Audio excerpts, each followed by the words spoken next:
Video mga peoples, magtanim kami ng kahoy dito sa Barangay Balaring mga idolo, kasama yung aming mga bossing. Kita guys tayo mga boss, punta tayo sa dagat, magtatanim tayo ng mga punong kahoy dito sa mangroves. Let's go. Dito na mga bossing, nag-umpisa na kami maglakad dito sa malalog na madulas na mga kalutakan dito mga boss, sa kilid ng punong na may pispan. Kung saan papunta na ito mga boss, doon sa Kabaybayan mga boss. Kasama natin dito si Sir Elvin at siyempre yung aming napakapugi dito na si Sir Patrick. At ako'y naglakad-lakad na dito mga boss, patulok-tulok sa kamera. Tapos dito sa aking unahan mga boss, ay nako, yung napakagwapo dito na si Sir Sanoy. Si Marhil Sanoy, humarap pa dito talaga. Napakapugi talaga yan ni Boss Sanoy. Nagpa-cute-cute pa yan siya mga boss, nagpamatso-matso ba dyan, oh? Tingnan nyo naman yan mga boss, oh, sabay papugi ba ng kuti at kunyaring magtalon, pero hindi naman tumuloy, kasi kung tumuloy yan, bustik talaga yan dyan. Sabay inuyog-uyog niya pa yung tay-tay mga boss, para ihulog niya yata ito yung mga ma'am namin mga ganda mga boss. Tuloy-tuloy lang kami sa paglalakad dito mga boss, at may nakalagay dito sa Barangay Balaring Mangrove Eco Park, ay pwede raw dito maglago-lago mga boss, pero walang entrance ha, ay hindi ko alam kung may entrance dito, baka sa barangay kapitan sa inyo. Diretso tayo mga boss, lakad-lakad pa rin tayo dito habang nagka-video ako dito sa may ilalim, baka may alimango dito ako makita mga boss. Pero talagang sabang naglalakad kami mga boss, wala talaga ako nakita ng alimango, kaya nalipad ko naman sa taas, baka may ibon ako dyan makita. Pero bakit buli pa rin Sir Sanoy nakita ako? Dito na ako sa mga boss. Ayan ang mga kakahuyan na ating nakikita mga boss, at kung makikita dito, si Ma'am Aya, napakagwapa talaga yan mga boss, no? Sunod yan si Ma'am Prise, tapos sumusunod doon si Ma'am Charlene. Tapos patuloy na kami dito sa paglalakbay mga boss. Ay yung mga nauna na yung mga boss, mga pogi din yan na, muntik pang nadarasay talaga mga boss, muntik na nahulog doon yung isang kasama namin ba. Kaya mga boss, yung mga pugi at mga ganda natin mga engineers dito sa aking pinagtatrabahoan mga boss ba. Tapos tuloy-tuloy pa rin kami dito mga boss maglakbay. Ayun, nilakad namin dito talaga mga boss, 1 kilometro. Pakadto doon sa may mga baybay na may mga talamnan kung saan makita nyo dito mga boss, para na kami nasa Bagyo, nag-ulan-ulan na kasi ito mga boss. Ay may payong pala ito. Kaya pala chill-chillan to eh. Bago ko lang nakita. Utik yan. At makalipas nga ang 10 taong paglalakbay natin mga boss, nakakatagpo tayo dito ng parangkuta ng mga bandido ito mga boss. At naabutan natin dito yung pagkarami-rami na pala mga tao dito mga boss na nakatambay, nagapasilong.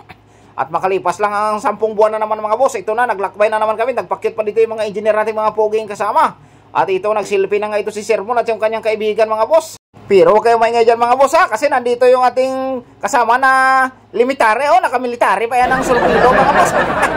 Napakagwapa talaga si Ma'am Jel. Ay siyempre si Ma'am Chang, patakbo-takbo pa dito habang nantsalam naman si Ate Kriste. Ayan mga boss, ama dito si Ma'am Karen, si Ma'am Aya, and siyempre si Ma'am Prese, tapos yung ating napakagwapong nurse mga boss. Ay nako, yung mga nanonood dyan, huwag kayo mabighani dyan ha, hindi na po single yan. May asawa na po yan si Sir Patrick mga boss.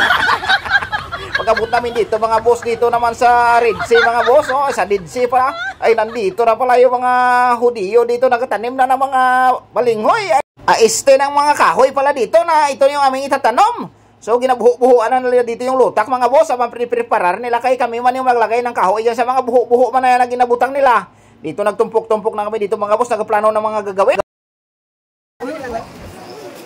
Kuya, toy, nami kay mano ko. Sapiya ka na side nong. Ano dito na side? Buli mo ma picture ko. Nami ya.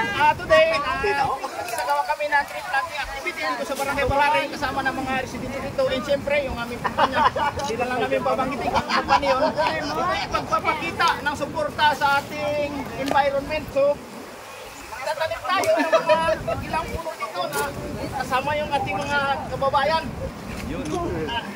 Tapos dito na mga boss, pinanghakop ko na din mga pantanom. Pinakita ko talaga sa kanila, taga-bukid talaga ako mga boss at sanay sa mga tanom-tanom na ito ba. Eh siyempre nagdagdag na tayo ng kunting ambot dito ba, para masabi nila talaga na mayabang tayo mga boss.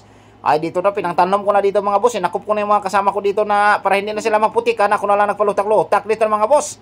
Kaya makikita nyo talagang dalawang kamay ko talaga dito yung ginasikop ko talaga ng mga pananom. Kada buho talaga nilalagyan ko. Masanay man ako magpashoot sa mga buho mga boss. May mga buho ka dyan mga boss, pwede natin taniman, pataniman yun sa akin mga boss ha. Libre lang po yan mga boss. Ito binanat-banatan ko na talaga dito, damo-damo talaga ako dito pinantanim mga boss, no? Para malay natin papagdagko ng ating mga anak ba, tsaka mga apo, pwede na sila dito maglagaw-lagaw ba, maraming kahoy dito, makapang-alimango sila dito. Ayaw, di ma.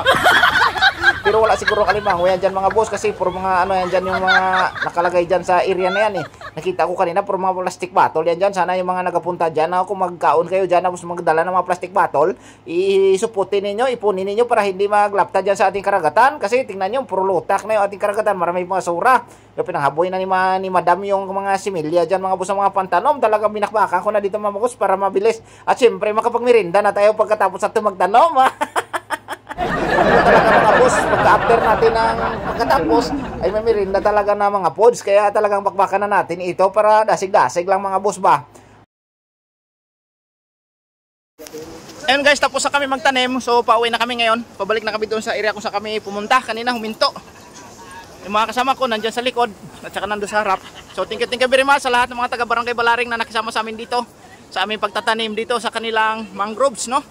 So sa lahat, shout out sa family ni Ma'am Cha.